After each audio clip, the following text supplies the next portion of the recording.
5/2025 তারিখ দিবাগত রাত্রি 3:35 দিকে ঢাকা সিলেট মহাসড়কের ভৈরব সেতু টোল প্লাজার কিছু আগে অর্থাৎ সিলেটগামী ব্রিজের মুখেই ওঠার সময় একটা ট্রাক যার নম্বর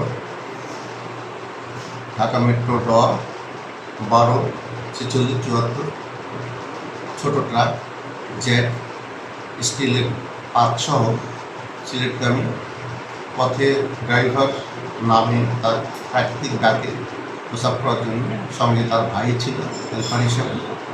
ওই সময় অন্ধকারের মধ্যে 2-3 জন দুষ্কৃতিকারী ওই ট্রাক চালকের ঘিরে ধরে, তার কাছে থাকা পকেটে টাকা ছিনিয়ে নিতে যায়।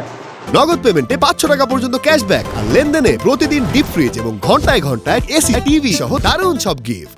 তখন সে বাধা দিলে তার পেটে আঘাত করে।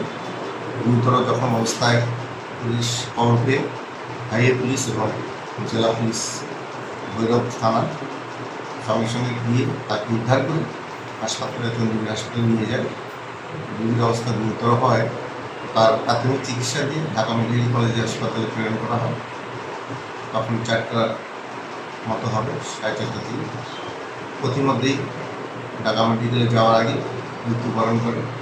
যিনি মারা গিয়েছেন তার নাম হচ্ছে সজীব, পিতা শাহাবুদ্দিন, বর কাজল, থানা বাউফল, জেলা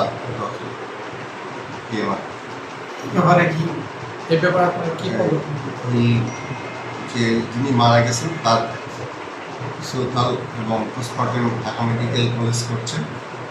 আর মৃতের আত্মীয় স্বজন পরবর্তীতে থানায় এসে মামলা দায়ের করবেন। আমরা ইতিমধ্যেই একাধিক টিম দুষ্কৃতিকারী অজ্ঞাতনামা ব্যক্তিদের খোঁজার চেষ্টা করছি, আইডেন্টিফাই করার চেষ্টা করছি, লুণ্ঠিত টাকা উদ্ধারের চেষ্টা করছি।